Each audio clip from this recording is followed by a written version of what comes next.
आज़ादी के 75 वर्ष और बैंकों के राष्ट्रीयकरण के 53 वर्ष पूरे होने के बाद सरकार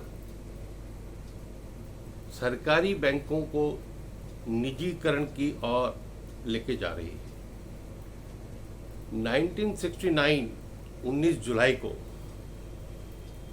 उस समय की तत्कालीन सरकार ने 14 बैंकों का राष्ट्रीयकरण किया। 1980 में फिर से 6 बैंकों का राष्ट्रीयकरण किया गया। राष्ट्रीयकरण करने के पीछे जो सरकार की मंशा थी कि 1947 से लेकर और 69 तक 300 से ज़्यादा बैंक प्राइवेट जो थे वो डूब चुके थे। बैंक साधारण लोगों को लोन नहीं दे पा रहे थे। सरकार औद्योगिक विकास हो या कृषि के क्षेत्र में लोन की सुविधा हो, वो ये निजी बैंकों से नहीं मिल पा रही थी। यानी देश का जो आर्थिक विकास है वो रुका हुआ था। बैंकों के राष्ट्रीयकरण के बाद बैंकों की शाखाओं की संख्या बढ़ी, बैंकों की शाखाएं गांव गांव तक पहुंची, जन जन तक बैंकों की सुविधाएं जो है वो बैंकों ने पहुंचाई। लेकिन 1991 का वर्ष आते ही वैश्वीकरण की ओर, उदारीकरण की ओर सरकार उस समय चल पड़ी और उस समय नरसिम्हन कमेटी का गठन किया गया, जिसने कहा कि बैंकों को मर्ज किया जाए, बैंकों की संख्या कम की जाए और इनको निजी हाथों में सौंपा जाए। इसके पश्चात पहला बैंकों का मर्जर 1993 में हुआ। हालांकि एक सरकारी बैंक का सरकारी बैंक में न्यू बैंक ऑफ इंडिया का पंजाब नेशनल बैंक मर्जर था। लेकिन न्यू बैंक की स्थिति कुछ इस प्रकार से थी कि सरकार को पंजाब नेशनल बैंक में उसको मर्ज करना पड़ा और 1994 में नए प्राइवेट बैंकों की स्थापना होनी शुरू हो गई। आज देश में लगभग 8 नए जनरेशन प्राइवेट बैंक हैं, 14 पुरानी जनरेशन के बैंक हैं। लेकिन बहुत से बैंक, प्राइवेट बैंक देश की आज़ादी के बाद भी वो टिक नहीं पाए और इन निजी बैंकों को सरकारी बैंकों ने ही सहायता दी।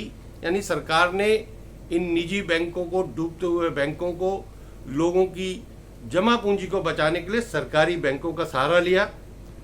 बहुत से नाम उल्लेख हैं, लक्ष्मी कमर्शियल बैंक है, हिंदुस्तान कमर्शियल बैंक है, अनेकों बैंक जो है वो सरकारी बैंकों ने बचाए। लाखों निवेशकों का, जमा राशियों का बचाव किया। यानी सरकारी बैंक जो है एक के बाद एक नई भूमिका में नजर आते रहे। लेकिन 2008 आते ही सरकार ने मर्जर का गाड़ी जो है वो पटरी पर उतार दी। 2008 में स्टेट बैंक ऑफ सौराष्ट्र को स्टेट बैंक ऑफ इंडिया में पहला मर्ज किया गया।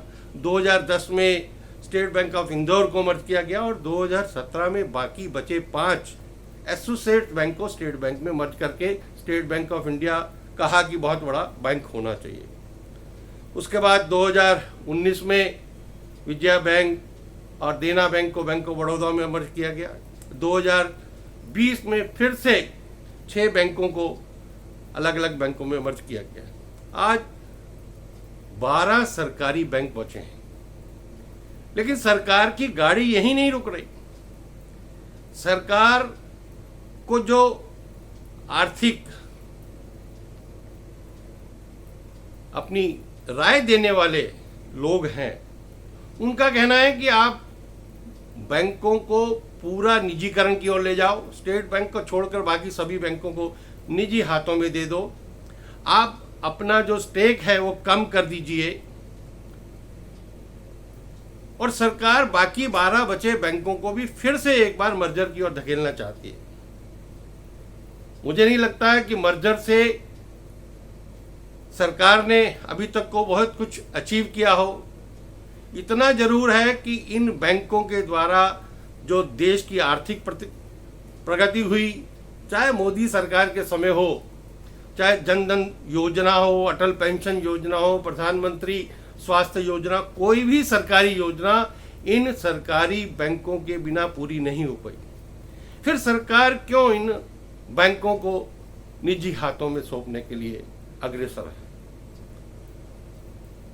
बैंकों के मर्जर के बाद जहां बहुत बड़ी संख्या में रोजगार उत्पन्न हो सकते थे वो समाप्त हुए, ब्रांचों की संख्या कम हुई, ग्राहकों को भी असुविधा हुई, और जो निजी बैंक हैं आने वाले दिनों में उनकी दादागिरी फिर से ही वैसे होगी जैसे आज़ादी से पूर्व निजी बैंक आम जनता को और सरकार के योजनाओं को पूरी तरह से लाभ नहीं दे पाते थे।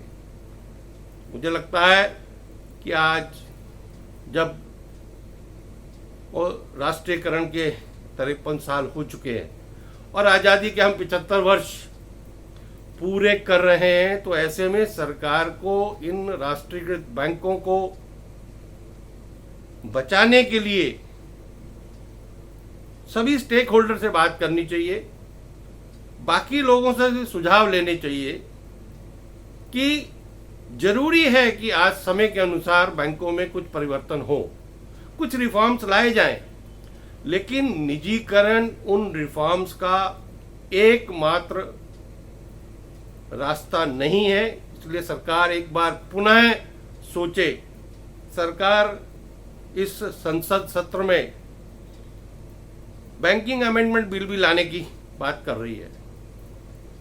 इसलिए सरकार को सभी आर्थिक पक्ष रखने वाले ऐसे जो एनजीओज हैं, बाकी जो संगठन हैं, ट्रेड यूनियंस हैं, सबसे बात करके कुछ और रास्ता ढूंढने की जरूरत है।